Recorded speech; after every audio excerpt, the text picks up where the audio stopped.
areas that I'm going to be covering, I'll give you a bit of background information, I'll talk about the benefit of writing, what is good writing, some general rules used in academic writing, some other issues about academic writing. I'll focus then on writing a thesis and the role of supervisors in the process of writing. And then in Australian system, our theses are examined by external examiners. So what examiners look for when they are looking at somebody's thesis, and then there are some useful resources at the end that I'll have left them there for you in case you want to access them. And then there is a slide with some singing and dancing. Okay, before I start, I want you to reflect on these issues. In the age of AI, do we need to read? Do we need to write? And do we need to think? And I've given a paper that it is about reconsidering and reevaluating academic writing in the age of AI. AI can read for us. AI can write for us. AI can think for us. But good writing is not just about reading, writing, and thinking, but it's about feeling. AI cannot feel for us, they may use their head, but they don't have a heart. And good writing links the head and heart together. Whether you are writing a novel, or whether you're writing a scientific paper, or whether you are writing a thesis, the feeling is important. Again, before I start, I want to draw your attention to a useful TED Talk, which is about how to declutter your mind. Our head is full of different information, and the link is there for you to have a look and listen to the TED Talk, because we want to create headspace. When you are writing, you don't want to be sitting there and thinking, oh, I have to walk the dogs, or I have to go to the shops and buy these, or I have to meet friends for coffee. You know, you want to have the headspace, or any other worries, whether it's financial worry or other emotional worry, you want to have a clear headspace. So clarity of clear headspace, having that space in your head, helps you with your writing. So there are papers written on the neurobiology of writing, and it's about mind management skills. One of the papers is about how meditation helps our writing. So when we are writing, we could meditate beforehand. We need to slow down. We need to relax our mind. We can listen to soothing music. We can take a warm bath. We can sit by the fireplace and gaze at the flames, or sit by the beach and look at the waves and create that calm headspace. And think about thinking, not just what to think, but how to think. And I talk about these issues in quite depth in the first lecture. But thinking includes reflecting, pondering, cogitating, which is an Australian word, reasoning, judging, analyzing, and evaluating. All those things are encapsulated under thinking. So when you sit at your computer and there are these PhD comics, we say how to sit, how to focus, etc. But in reality is that if you sit there, sweat pouring off you, you are in a state of panic, fear, time, you are running late for submission of your draft, etc. So getting into the headspace and calming your head enables you to think with better clarity. In 2018, I was in UK, and I went to this house called Harewood House. And they had this kind of a walled garden.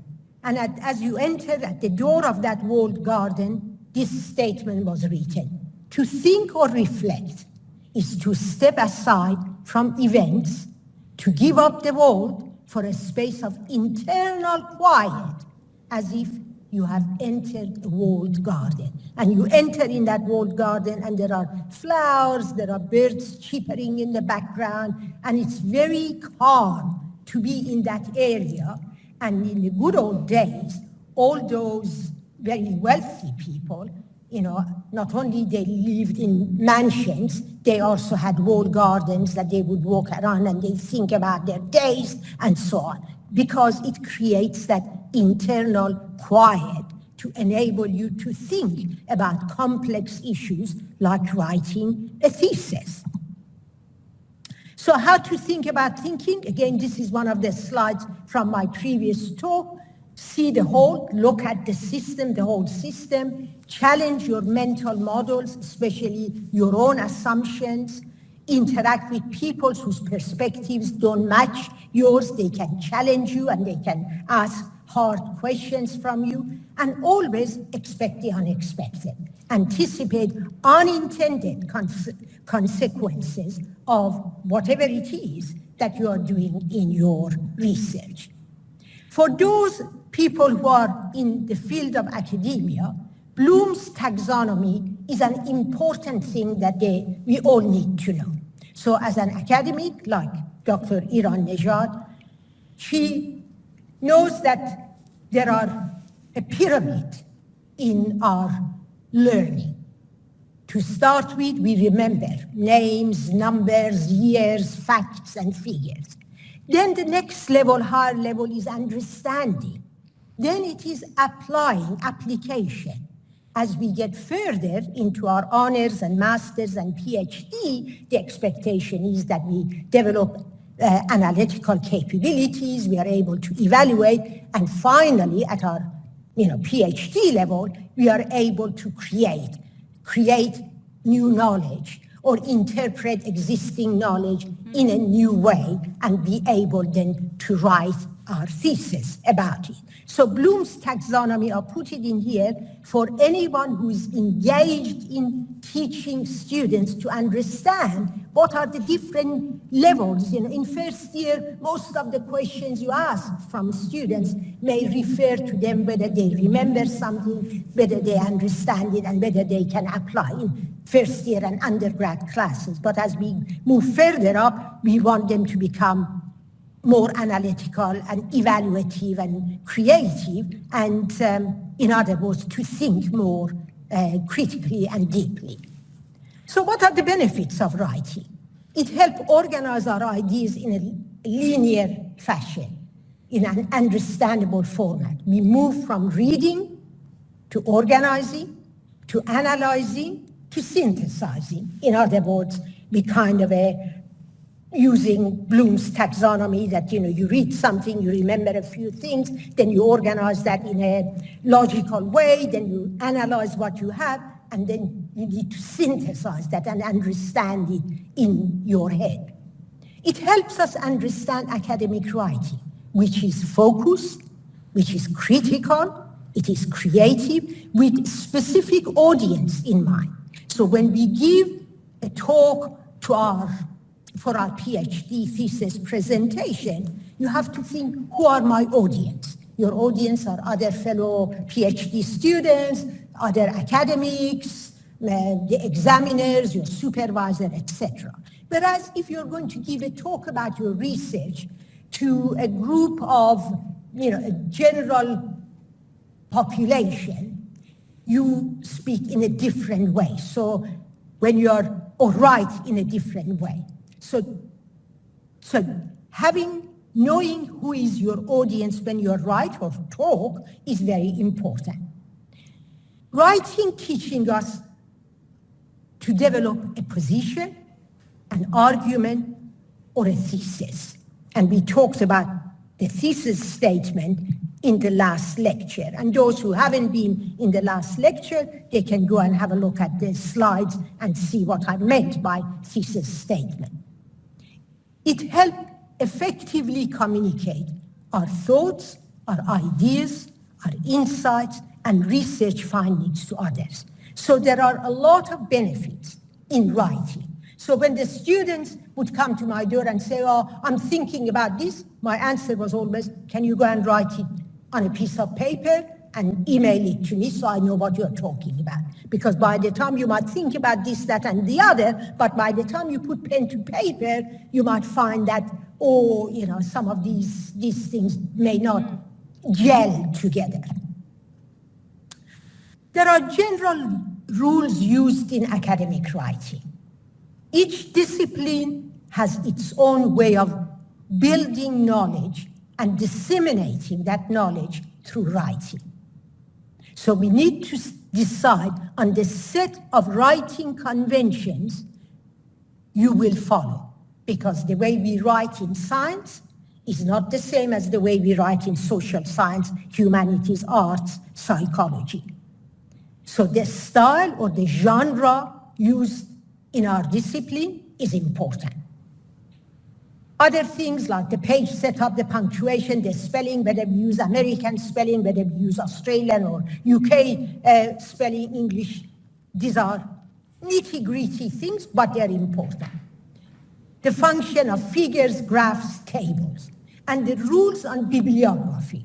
Are we using Harvard referencing or APA or MLA? There are different ways of referencing. And you need to be clear when you are deciding, when you're starting to write, which system and style you are employing.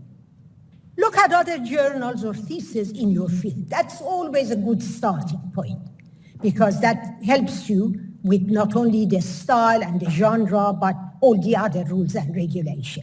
And also it helps you with the organization of your thesis, with the language that they use of subsections and style for hierarchy of headings and subheadings, and use of footnotes. In science, we don't use footnotes, but in social sciences, the thesis is full of footnotes, because that is the style of writing. That's how they explain things in more detail. So what processes can be used? And again, in the first lecture, I talked about brainstorming. We ask many and varied questions about the topic. We then breaking that topic into subtopics. We could cluster, we could map, we could web, and then we come up with what we call a mind map. Something like this. For example, my research topic, we talk about what assumptions am I willing to make, what do I want to learn, what data sources can I access, am I going to use quantitative data or qualitative data, or indeed a mixture? What constraints do I face? And the constraints might be that a piece of equipment is not available in your university. Where can I source that piece of equipment, etc.? Or the books that you want, and these days the libraries have got all these interlibrary loans and so on. So, and what other resources do I need to do my research? So this mind map is very, very important at the start of our research journey. But some mind map can be very complex, like this one. I think this is something from one of my daughter's work, and I think it's called Bayesian diagram, so that it clusters things in different colors and different ways, and it's a much more complex than the simple one I showed you. But before we put pen to paper, we need to understand the what, the why, the how, and where. So it is your research. What was the purpose of my research? What were the key questions? Why was this research so important? How did I undertake the research? What are the major findings? What do they mean? What are their implications? What are their limitations? Because every piece of research we do, they don't answer every question. There are limitations, and we come up with more questions. And where do from here? In other words, future directions. So if a thesis, when we start writing, when we cover all these areas, we will come up with a thesis that is of a good standard. So what is good writing? it is written for a specific audience, as I indicated in one of the earlier slides. It is very clear, crisp, and focused, and includes relevant information. So it is not, going off in a tangent. Being focused is very important. It is succinct, it is simple, it is smooth and seamless.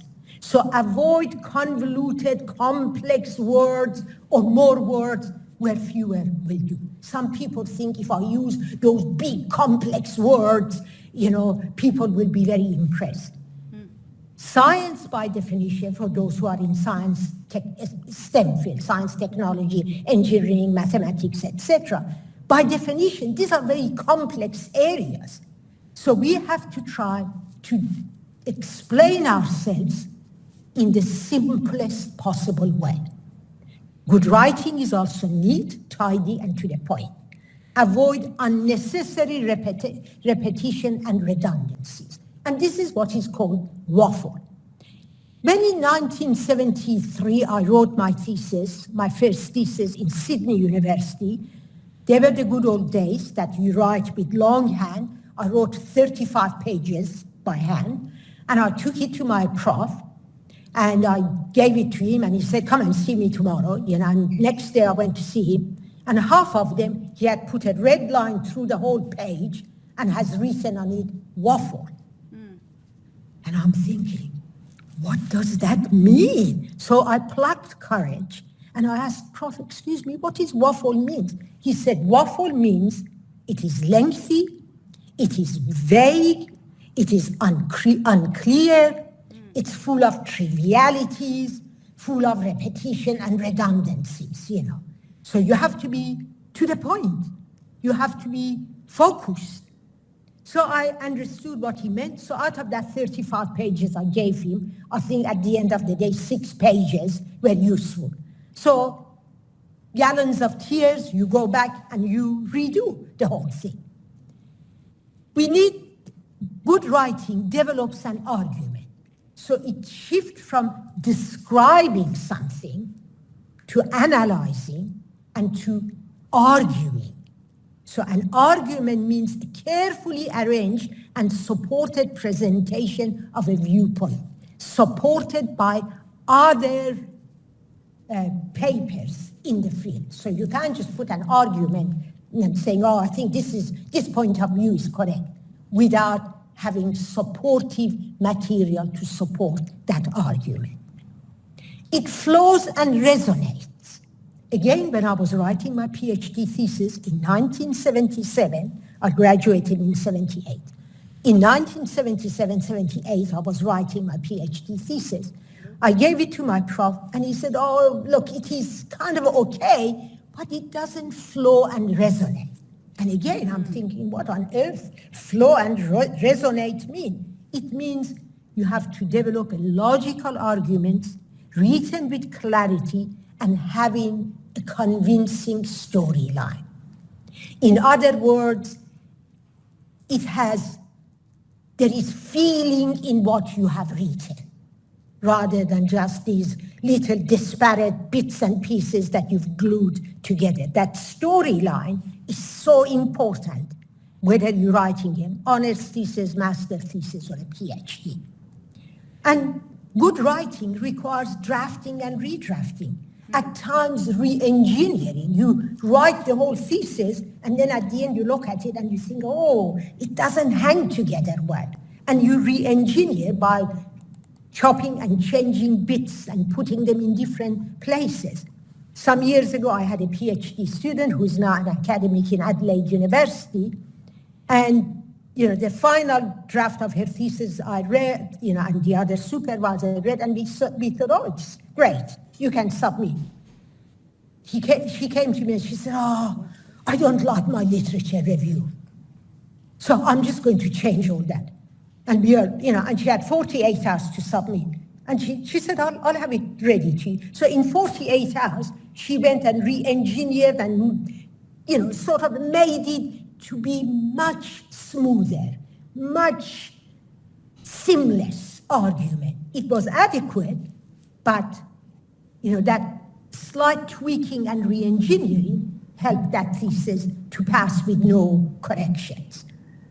Other issues needing attention is use an outline to organize your ideas and writing. Avoid abusive words forms which creates clumsy and confusing sentences. For example, in English, we've got this thing called nominalization. Nominalization means nouns created from verbs and adjectives. For example, some places we can use to reduce, some places we can say reductions. So we need to be aware how we need to create, what kind of words to use so it won't be clumsy and confusing. Pay attention to tenses. Avoid inappropriate and inconsistent tenses. Use past tense for something you did in the past. Use present tense for something you are doing at present. Use future tenses for something you plan to do. And also be very careful about the use of might and may and would, and have a stance on something. Rather than saying, oh, it could mean this and it may mean this, you just say, based on what I have in front of me, this means, this. So in other words, you don't sit on the fence and wobble from side to side. So you take a stance on what is in front of you rather than it could be, it may, might be, etc. And avoid redundant words. For example, due to the fact. Generally speaking, I'm very good at redundant words. And generally speaking, I mean this, So those kind of things, while in talking, we might use. We don't put it in our thesis or in the final outcome. These are redundant words that just adds to the number of words in your thesis, but it doesn't add to the quality of one's writing. So more issues we need to pay attention when we are writing. Think about the structure of paragraphs. Know the purpose of captions for figures and tables, because every figure and every table, we have a caption at the bottom of the figure and a heading for the tables. Explain your results, not just your tables, figures, and statistics. You need to explain it, not to discuss, but explain your results rather than just saying table 1 shows this, table 2 shows this, but explaining what it is, and then you describing what it is, and then you explain and reason for it in your discussion, and develop a strategy for your discussion. Abstract, introduction, and conclusion needs a lot of thought, and they are the kind of things you write right at the end. You don't start writing a thesis, first your abstract, then your introduction. It appears like that in your thesis, but the abstract introduction, they are the kind of things that you write right at the end, after everything else is done. Break up large projects into small pieces and work on the small pieces, and use a style book. Every university has a style book. For example, at QUT, we have this thing called Cite Write, and I have given you the link, and it's open to everyone. You can put this link in your browser, and it will take you to Cite Write, and it will tell you what the expectations are for writing, academic writing, and those kind of things, and what form of referencing we use, etc. And take editorial comments seriously. So if your supervisor has given you some comments, or if another friend has read your thesis and he or she has given you comments, take those ones very seriously. If your friend who is in your field can't understand some of what you say, means it's not clear. If they're making a comment and providing their perspective, look at that comment with great care, and there are times that it may add to the quality of your thesis. Now, I had a student who finished not long ago, and on the 30th of April, he sent me this lovely message. Dear Professor Acram Taji, I'm delighted to inform you that my PhD degree has been completed.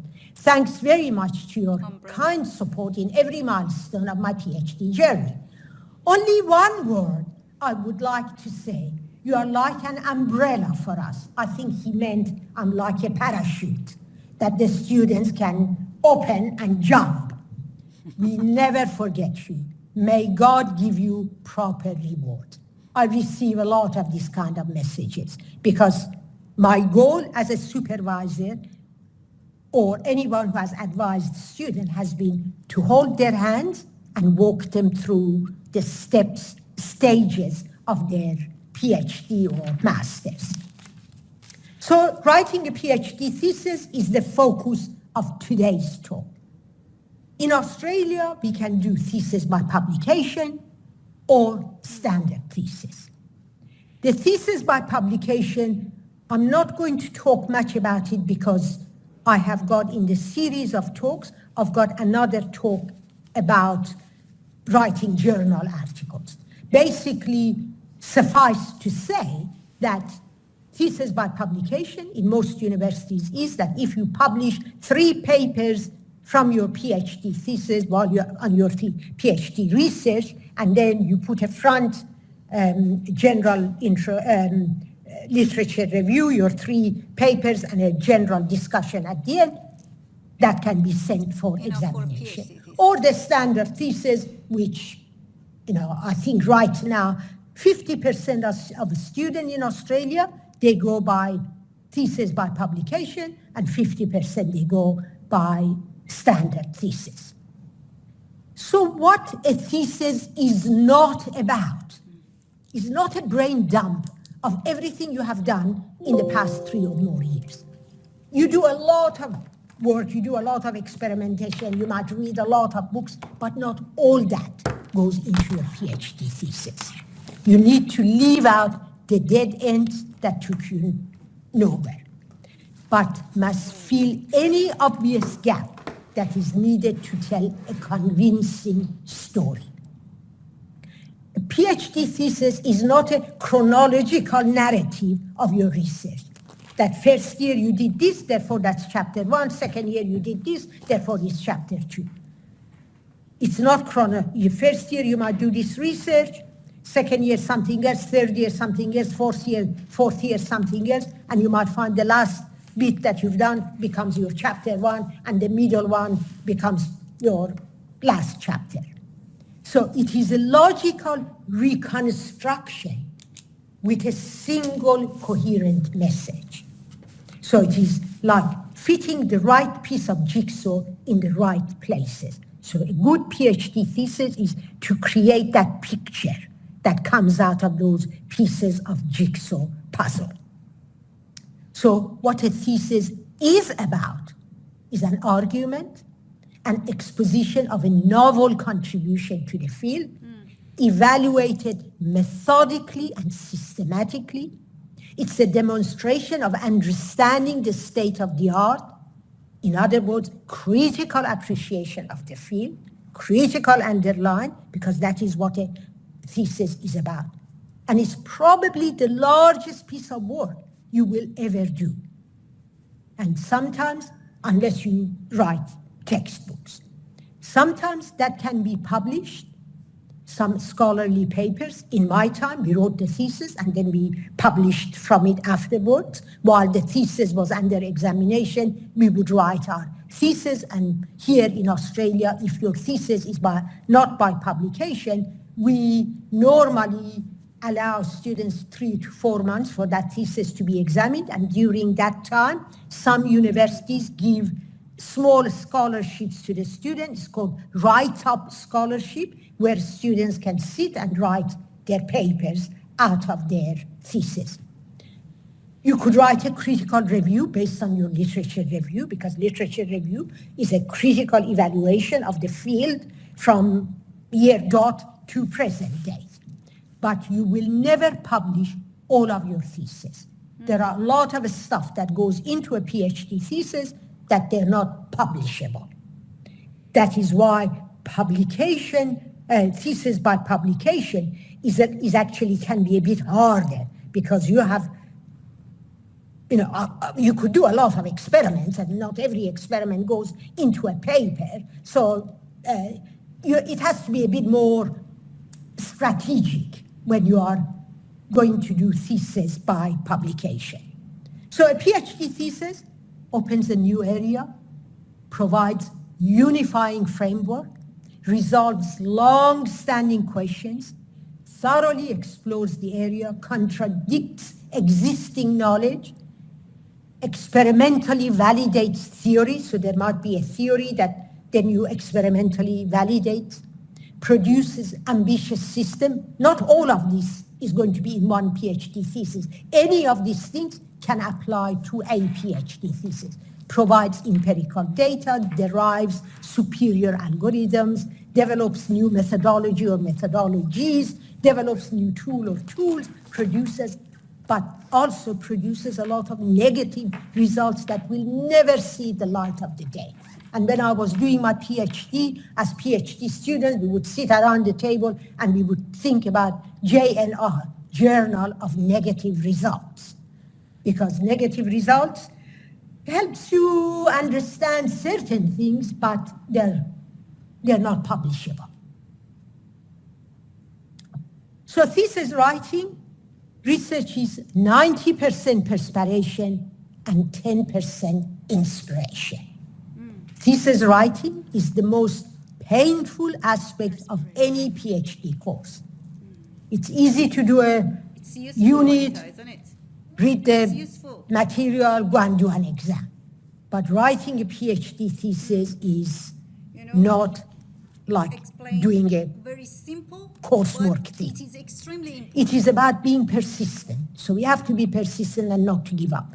In arts, humanities, theses are written chapter by chapter throughout the PhD program. In science, technology, engineering, mathematics, we normally collect a lot of data, we collate our data, we analyze our data, and then at the end, we start writing our PhD. And the core of a PhD thesis is something between 50 and 100,000 words. In STEM-related, mostly around 50 to 70,000, 75,000 words, whereas in social science, humanities area is about 100,000 words. It's much larger. So how do you start writing a thesis? You develop writing skills. Even in your mother tongue, whether you are writing in Persian or you're writing in French or German and so on, writing is the toughest part of communication. We can all talk. We can all give presentation. We can all read. But when it comes to writing, that is the most difficult one. And I remember years ago, back in Iran, writing Insha, a lot of students suffered. They were good in maths, they were good in doing their exams in biology, but the writing in literature, they all floundered because writing is the toughest part. So read other theses. Take courses on time management, and we talked about time management in my first lectures, and there are courses on academic writing. Most universities in Australia, they have courses, they run these workshop-y thing on academic writing for students, whether they are honors students, master's students, or PhD students. We need to visualize our thesis. We need to shut our eyes and say, my thesis is about this. So you can create a content page written at the beginning of the research, helps to visualize the thesis. That my thesis is going to have 3 parts. Part 1 is going to be this, part 2 is going to be this, part 3 is this.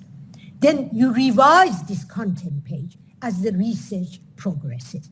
In other words, when you look at the table content of a PhD thesis, that gives you an idea of how to visualize your own work. That is, visualization of a PhD is in the table of content. When you are able to visualize the whole thesis, although there may be some gaps still to close, then you are ready to write it. When I was writing my PhD thesis, and I finished my PhD almost close to 50 years ago, 48 years ago, I had these butcher papers, big poster-sized papers, and I had them stuck on the wall, and I would walk past and I would think about, I need to talk about this, I need to talk about this, And then you look at it and you redo it and keep changing and so on until you're satisfied. And I think this is what my PhD is going to look like. And you need to organize your references. And these days, of course, we've got the EndNote and other systems that computerized system that helps you with your organization of your references. And you need to write a thesis statement. And I indicated in my other lectures, the thesis statement is about the problem you tackle, the original contribution you have made to its resolution, and your position in relation to the topic studied. Where do you stand this? So what is included in a thesis? Every thesis has a title page, which conveys a message, what areas this thesis covers. It has an abstract, which we normally write because the librarian used that to, advertise basically what your thesis is about. So if somebody else from somewhere in the world wanting to borrow your thesis, that abstract helps. Table of contents, as I said, it tells you how your thesis is organized. And acknowledgements to make your supervisors, your friends, your family a bit happy, because you write there and you always write how wonderful your PhD supervisors were, and you thank your mom, dad, God, whoever, wife, husband, children, dog. One of my students thanked her dog because her dog was her companion, and she brought the dog to the department every night. She would be there until 2 or 3 in the morning with the dog, and that was her security, her companion, etc. Introduction of a thesis says, I am going to look at the following issues. Review of previous work, show that you know the subject. Philosophy of approach, show you can pick out important ideas succinctly. Plan of attack, show you approach the problem in a systematic manner. Description of the work is details so the other people can follow. So in your materials and methods section in the STEM-related fields, in detail you need to write how you make this solution and how you put that on a test tube and how you plated the bacteria.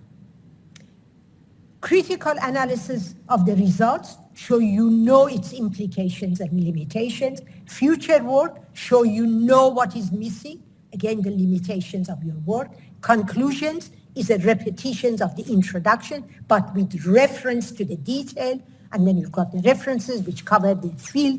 Examiners will look and see whether key references have been covered in your PhD thesis. And appendices are those nitty-gritty things that might clutter your thesis and take away from that eloquent and succinct description of your thesis. So if there are things that is going to make your thesis less smooth, you put them in the appendices. And because it's got more information. Some examiners might look at it, most of them, they just go, yeah, But you can refer to it in the body of your thesis that, more information available in Appendix 1 or Appendix 2 or whatever it is, how many appendix you have. So the writing process, you need to define a schedule and dates for writing every chapter of the thesis. And we talked about time management and Gantt chart in the first lecture on how you need to make sure you have all that information scheduled ready. Then you imagine you've got a filing cabinet, so you've got all these kind of folders, and for each of those folders, you put in any kind of information that is relevant. In my chapter 1 is this, So you insert the papers, the figures, the pictures that you have done into these empty pages or empty folders. And you start by writing your most recent work, which is in your head. You start by writing that.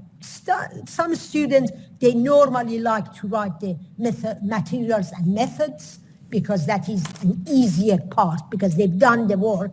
They find that a little bit easier to write. So you insert any good ideas you have for a section into these relevant empty pages or relevant folders.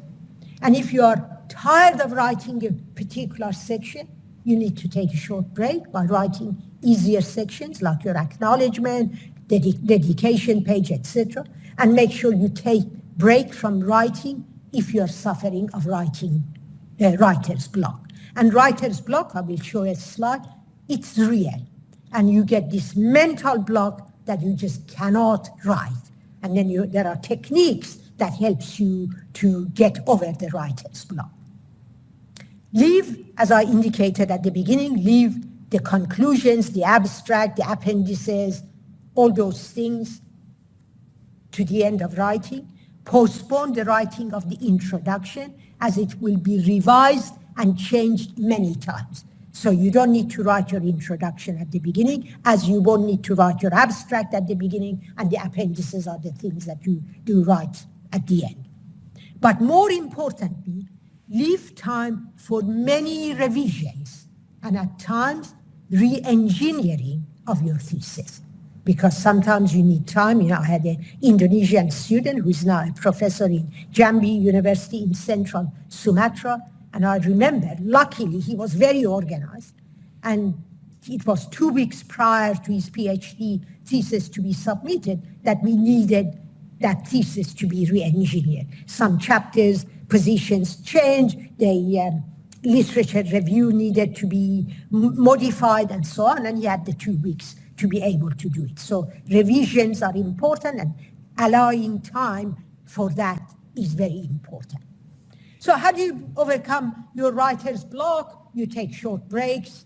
You can go here in Australia, we go to the beach, join a writing circle. And again, in Australia, in universities, there are writing circles that they're like support group, that the students read each other's work and support each other.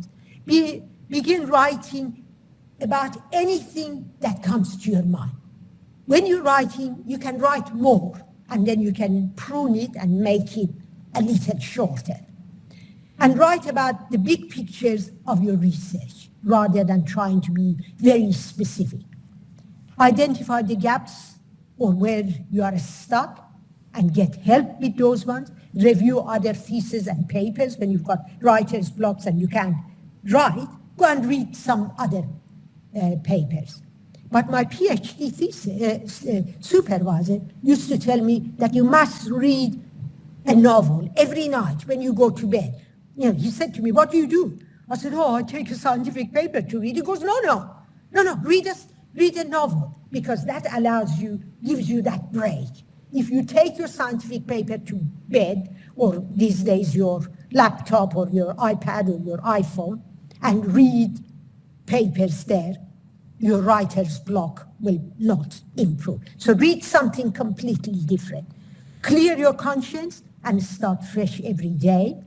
Keep a notepad handy in your pocket. That's the good old days that I had a notepad in my pocket and next to my bed, and I still have got a notepad next to my bed, because in the middle of the night I wake up and I think of something and I think, I write it there, And to write down ideas as they come to you. Next day you might look at them and some ideas may not be of any use, but some ideas you might think, because if you think about it in the middle of the night and don't write it, by morning, I can assure you, you have forgotten about it. So sometimes those ideas can be good ideas. Build your writing from inside out or anywhere you feel comfortable with. Keep writing when you are on a roll, but take short breaks, as I have already indicated, for every hour of writing. And turn your email off. Leave your phone out of reach, because if your phone is near you and bing, a message comes, it detracts from your flow of your ideas and your writing. adopt the strategy of rough enough is good enough for your first draft. So the first draft is that you write what comes into your head, and you put it down, and then when you are revising it, it becomes smoother and better. You never give your first draft to your supervisor to read. Supervisors are very busy academics, and they only appreciate if you give them a reasonably good draft of your thesis so they can actually comment on your work. So chapters, each chapter must be numbered sequentially, chapter 1, 2, 3, 4, 5. Some theses, there might be only 3 chapters, some theses might be 5 chapters, depending on how many experimental work you have done, or in case of social sciences and so on, what areas you have covered. And usually a thesis contains an introduction, a literature review, 3 to 5 research or experimental chapters, general discussions, conclusions, implications, limitations, and future direction. In a science-based thesis, each chapter also has got materials and methods. And now again, one of those comics, this woman says, my thesis is written in blood, sweat, tears, and a lot of coffee. And that is so true. Gallons of tears you will shed when you write your thesis. And that's not uncommon. So I remember one time shedding tears going in my front of my supervisor, and my supervisor said, don't worry about it. I shed a lot of tears too, So it is normal that you get emotional, because this becomes like your baby, and it is so important that you do a good job out of that baby. Writing each chapter, don't start with the introduction and finish with your conclusion. Start where you feel happiest. Typically, as I said, students write the methodology, materials and methods. They write outward. They might feel that my experimental chapter 2 is easier to write, and then move to chapter 1, then move to chapter 5. Finally, conclusion, and end with the introduction. Write everything with your thesis statement in mind. That is so important because that focuses your argument. Get feedback before you write too much. One person to read each chapter as it is written, another person to read thesis in order as a whole.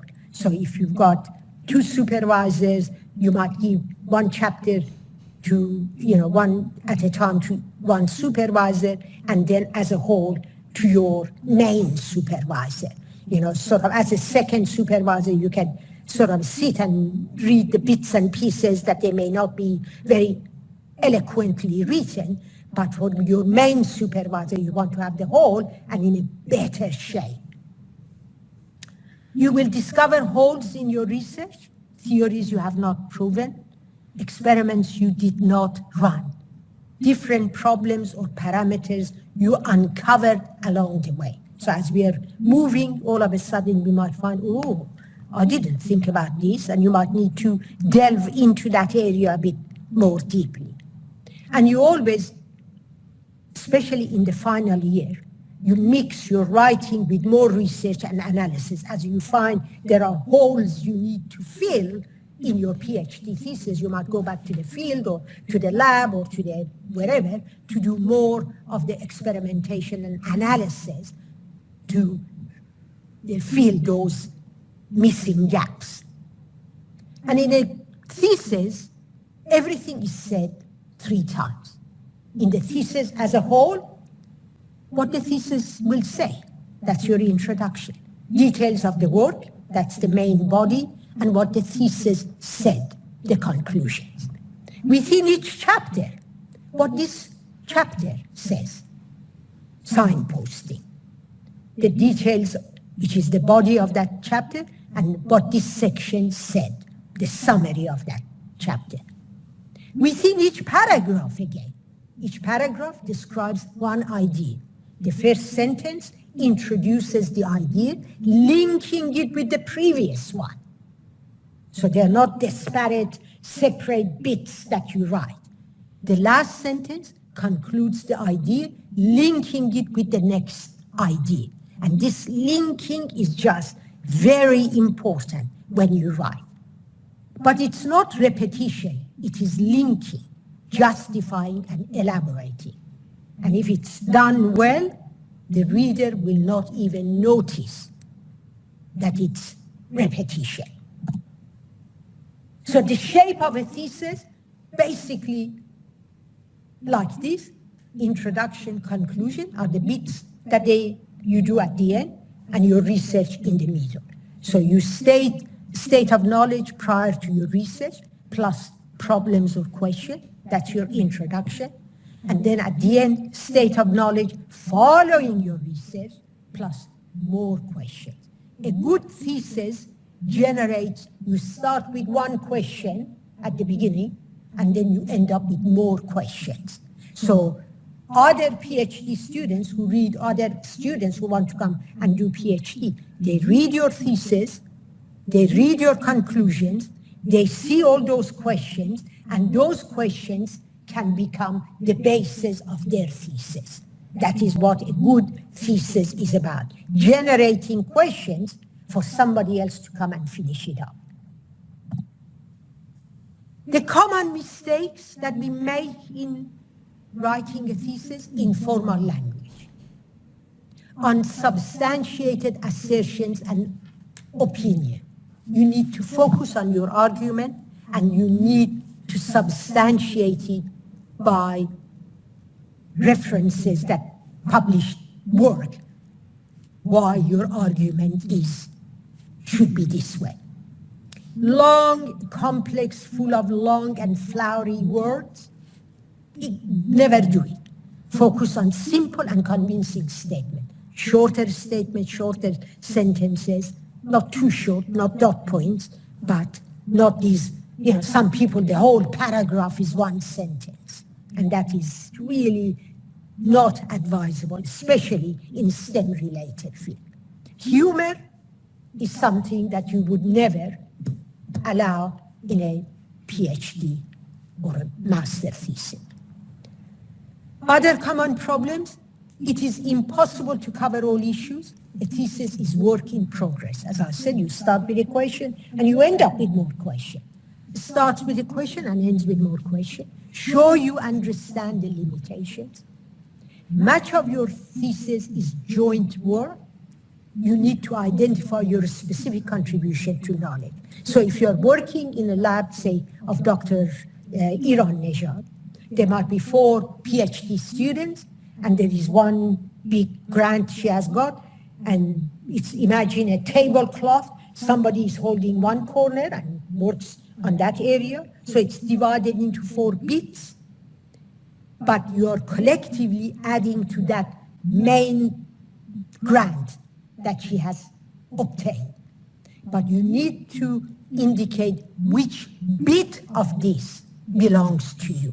So the specific contribution to knowledge that you have done.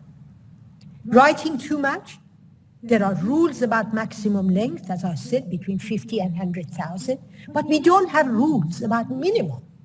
However, John Forbes Nash, he wrote a thesis, 28 pages. I think he's an economist in modeling, and he won the Nobel Prize for his work in 1994.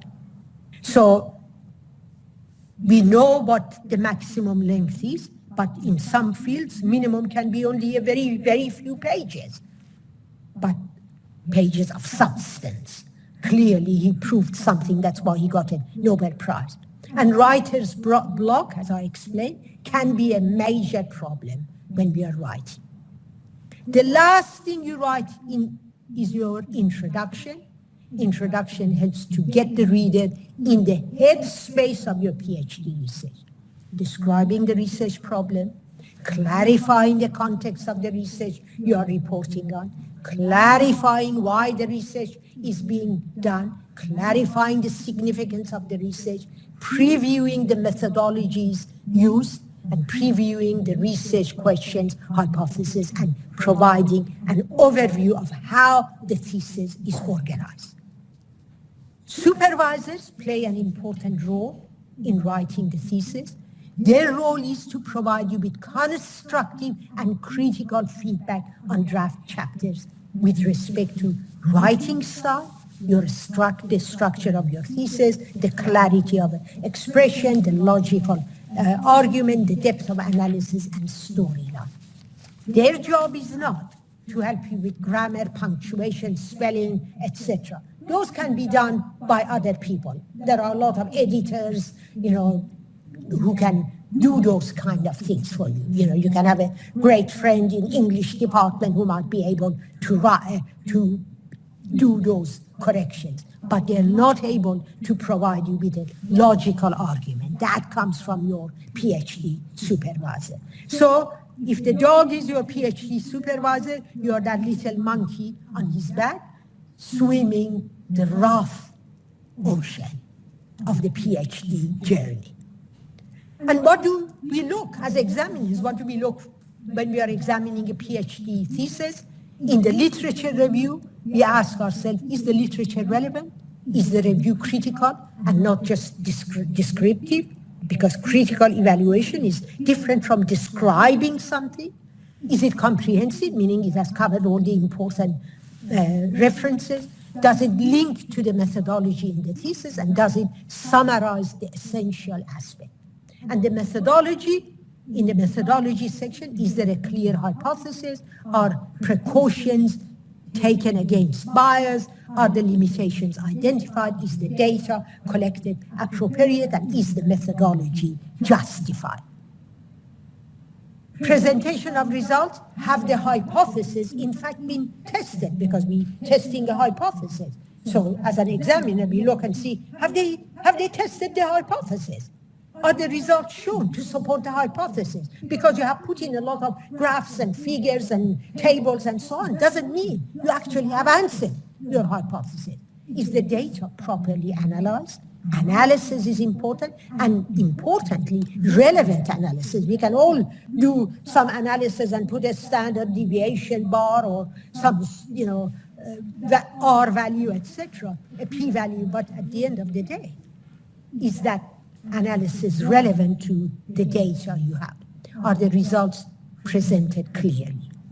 And in the discussion and conclusion, we look at, are the limits to the research identified?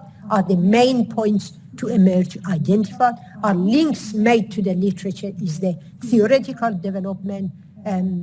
Is there theoretical development? And are there speculations well grounded? So some of these things, what examiners look for, are also useful to supervisors. Because if, say, you are a new supervisor and you haven't supervised, many PhD students except your own thesis and one or two or three examiners, so looking at this list will enable you to support your students. Say, this is what they will look for. This is where the weakness of your thesis is. And of course, there are a lot of resources out there. There are useful books on thesis, there are useful links, writing guidelines for engineering and science students, tips on research writing, etc., from different universities that I have checked the links and they're all working. And there are useful blogs. I think I mentioned Thesis Whisperer last time. I put it in here. There are Research Whisperers. There is Study Hacks blog, and there is Shut Up and Write, which started in San Francisco back in, I think it was late 1990s, and still going, and all over the world, we've got these groups of Shut Up and Write. But in the end, writing in English, is not easy. There are so many exceptions in English. Prepositional phrases. A preposition is a word that expresses a relationship between a noun or a pronoun and another word in the sentence. For example, of, to, for, with, by, from, etc. Non-count nouns, nouns that cannot be counted. You can't say equipments. It is equipment. You can't say liquids. It's liquid. You can't say foods. It's food.